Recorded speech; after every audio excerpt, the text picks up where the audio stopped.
Hola! T'es-moi mes chaussures. Pop, pop, pop, pop, pop, c'est Nike. Aujourd'hui, on s'attaque à un des jeux favoris de Mantra de tous les temps. Typhoon, ça fait 10 ans, on est en retard là, c'est déjà passé l'anniversaire.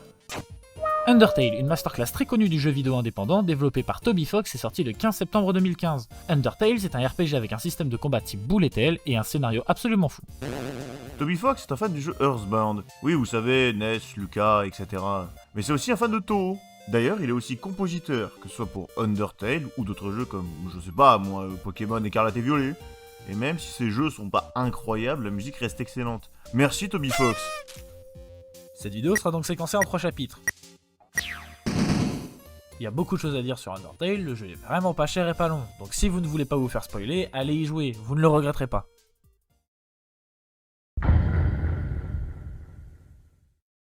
Il y a fort longtemps, les monstres et les humains vivaient en harmonie. Puis une guerre éclata. Les humains gagnèrent et enfermèrent les monstres dans le mont Ebot, avec une barrière magique. Alors que vous progressez dans cette caverne sombre, une petite fleur jaune vous accueille. Elle s'appelle Flowey, et elle dit « Ici c'est tuer ou être tué ». Mais que veut-elle dire par là? On joue son propre personnage, ou en tout cas le nom que vous avez décidé, qui tombe dans l'Underground, l'endroit où les monstres ont été enfermés et ont vécu toute leur vie. Notre but consiste donc à traverser ce monde et à rentrer chez nous. Le synopsis n'est pas bien compliqué, mais le jeu renferme beaucoup de mystères, et même encore aujourd'hui. Undertale, ce n'est pas un jeu qui transcende en termes de beauté, même s'il y a des choses qui sont très réussies, comme les décors ou l'ambiance, qui sont vraiment originales et bien faites. Par contre, il y a certains personnages... Ouais. Mais c'est rattrapé par le design en combat. Les personnages sont beaucoup plus précis et mieux réalisés lorsqu'ils sont en gros plan devant vous. Et même s'il y a certains designs qui ne sont pas forcément très beaux, certains sont faits exprès. Ils servent à quelque chose d'autre. C'est embellir l'humour du jeu. Undertale, c'est un monde complètement loufoque en premier lieu, avec des choses très sérieuses cachées un peu partout. Alors forcément, quand tu as ce genre de design, tu t'attends à rien. Et puis, tu as ça. Ah bah oui, là ça rigole plus. Une chose qui nous a vraiment marqué aussi, c'est les personnages. Attention, on parle bien de personnages relativement importants, du style boss et semi-boss. À part ça, tous les personnages sont relativement bien designés et construits. Chacun sa personnalité, son histoire, ses relations, mais aussi sa manière d'agir. Certains seront beaucoup plus agressifs, d'autres beaucoup moins, et même chez les petits monstres ça se voit. Certains vous attaquent et d'autres ne font rien, et peuvent même être épargnés d'office. Plus on avance, plus on découvre ce monde un peu étrange que les monstres ont construit pour survivre. Il y a carrément une machine qui génère de l'énergie grâce à de la lave, qui leur permet d'avoir de l'électricité. Et c'est assez intéressant de voir comment ils se sont adaptés à la vie en fait. On peut voir que les monstres ont des maisons, des librairies, des bars ou des hôtels. Mais en vérité, on ne voit qu'une infime partie de ce que les souterrains sont. En arrière-plan, on le voit parfois, c'est beaucoup plus grand que ce que l'on pense, et forcément l'histoire ne nous permet pas de tout visiter. À chaque monstre que l'on croise, on peut voir si on prend le temps de lire les dialogues, qu'ils ont tous une histoire, des comportements différents, ce qui fait qu'on peut les battre ou les épargner de différentes manières. Tous les monstres, même les boss, ont une manière alternative d'être épargnés. Au final, tout le monde a un point faible, une technique d'approche qui change. Papyrus par exemple, il va vous attaquer pour vous capturer. Eh bien vous pouvez faire tout le combat et atteindre la fin de celui-ci, où il vous épargnera. Ou vous pouvez vous laisser capturer plusieurs fois d'affilée, et il abandonnera, vous donnant l'option de ne pas le combattre. Et ce genre de petits détails amplifie la rejouabilité du jeu, car plusieurs possibilités peut aussi dire plusieurs dialogues différents, et donc plus de backstory à apprendre. Le jeu est plutôt vivant, même si forcément beaucoup de PNJ ne bougent pas. Mais quand on lit les dialogues, dans les shops par exemple, on se rend compte que même si tu n'existais pas, le monde serait quand même présent et les monstres feraient leur vie paisiblement. Et d'ailleurs, même quand le jeu se finit, on se rend compte qu'en fonction de nos choix, il y a des fins différentes. Leur monde peut vivre sans toi, et il vivra sans toi. Et si on essayait plutôt de les aider à sortir? Je suis pas de cet avis, mais vas-y, fais-toi plaisir.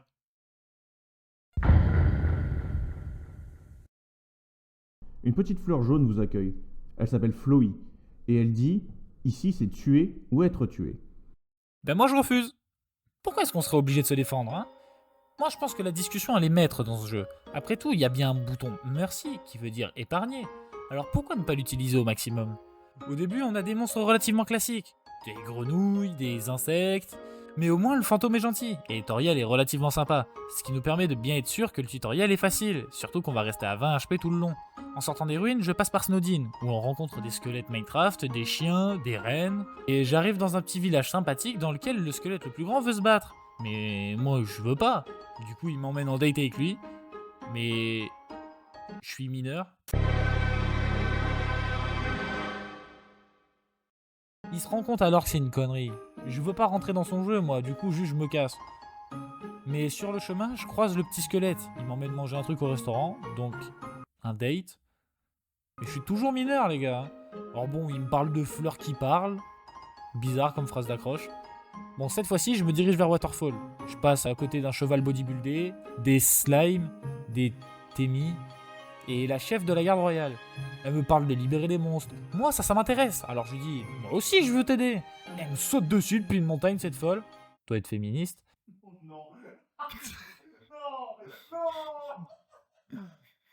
Mais je suis trop rapide, moi, du coup, je m'enfuis. Et elle s'évanouit à cause de la chaleur, et je lui verse une goutte sur la tête. Et le grand squelette m'a appelé. Je sais pas comment il a eu mon numéro, le pointeur, mais en tout cas, il m'a dit de me rejoindre chez le Merlan. Donc j'y vais, puis il me dit qu'on va passer un moment tous ensemble. Alors, je rentre, puis la frangine s'énerve et me force à faire des trucs que je veux pas. Elle me force même à faire des spaghettis. Sauf que ben, moi, je suis français, donc je les casse. Et elle s'énerve et elle explose sa maison. Je me suis barré très rapidement par peur de brûler. Je me suis donc redirigé vers le volcan.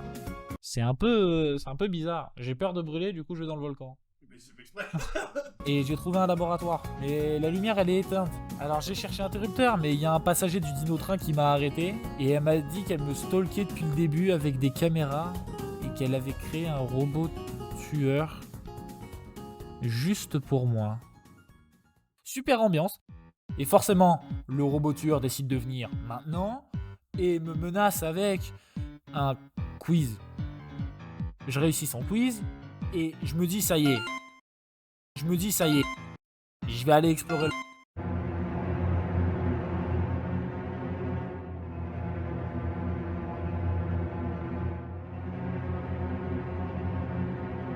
je me dis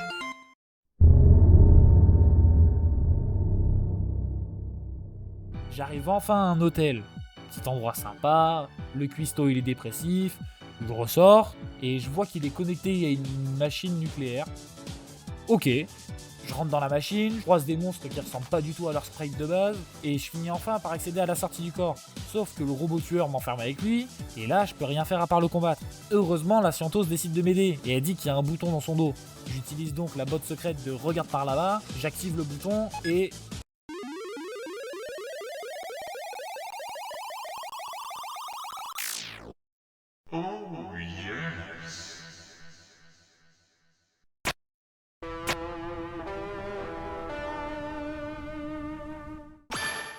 Michael Jackson. Bon, ça se combat à la télé, ça devient des stars. Je suis invité sur le plateau de Michel Drucker. Et je tombe dans une maison bizarre avec tous les monstres qui me racontent le lore. J'en ai rien à secouer, moi. Je veux juste les sauver. Je rentre dans la salle du trône, mais le roi m'agresse. Je me défends comme je peux, mais Flowey finit par le tuer. Et il m'insulte. Et il devient une espèce de...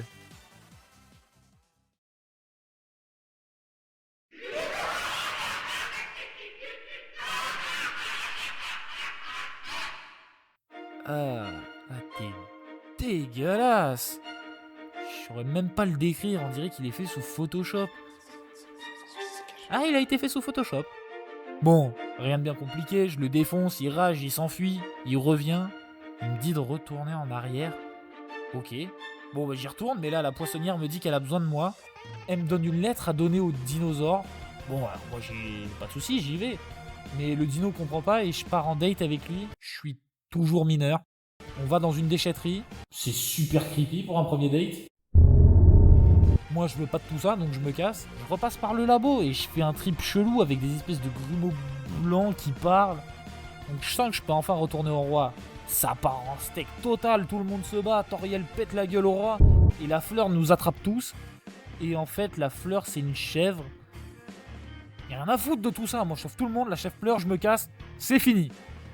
C'était long. Et toi, Mantra, c'était comment?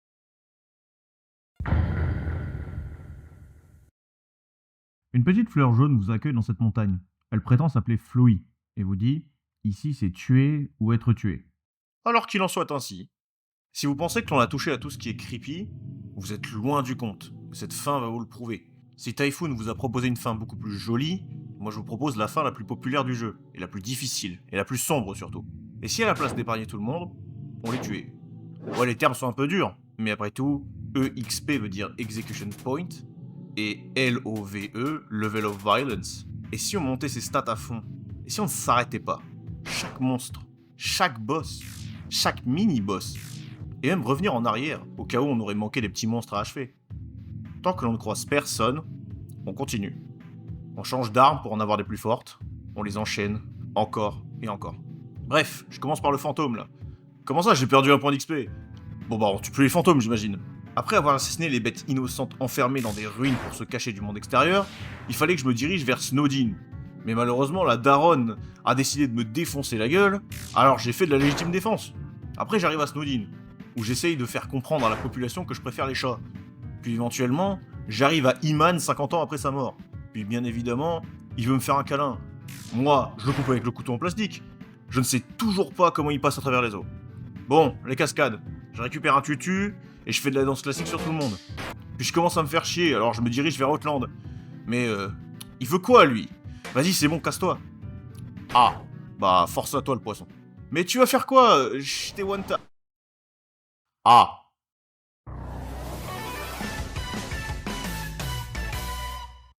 Dans cette fin, on n'a que 2 boss majeurs. Mais ils sont absolument incroyables. Rien que la musique déjà pour le premier, tu sens déjà que tu vas galérer. Bon, si on veut être franc, le boss, je l'ai fait du premier coup. Mais en fait, la première fois que je l'ai fait, j'ai mis 3 mois à le battre. Et puis depuis ce jour, je n'ai plus jamais perdu. Même pendant le record, j'ai refait le combat, alors que ça faisait plusieurs années que j'avais pas joué au jeu. Oh yes! Oh mon dieu! Ah, je n'ai plus jamais perdu, même aujourd'hui.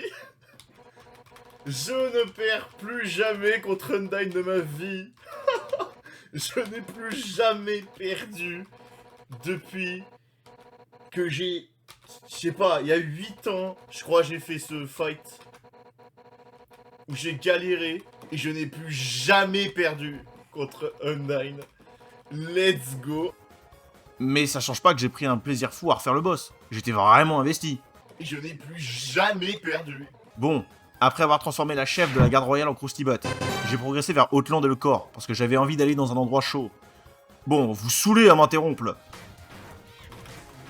Et puis après, c'est le moment le plus long. Ensuite, je voulais avancer, mais il y avait un mélange entre C17 et Sia qui voulait me stopper avec sa forme finale. Alors je lui ai tiré dessus, parce que c'est quoi cette horreur? J'avance et je me retrouve face à Cagney, je veux dire Flowey, qui est devenu une sacrée victime entre temps. Et puis après, le jugement. Mais bon, j'imagine que ça doit être encore un boss face.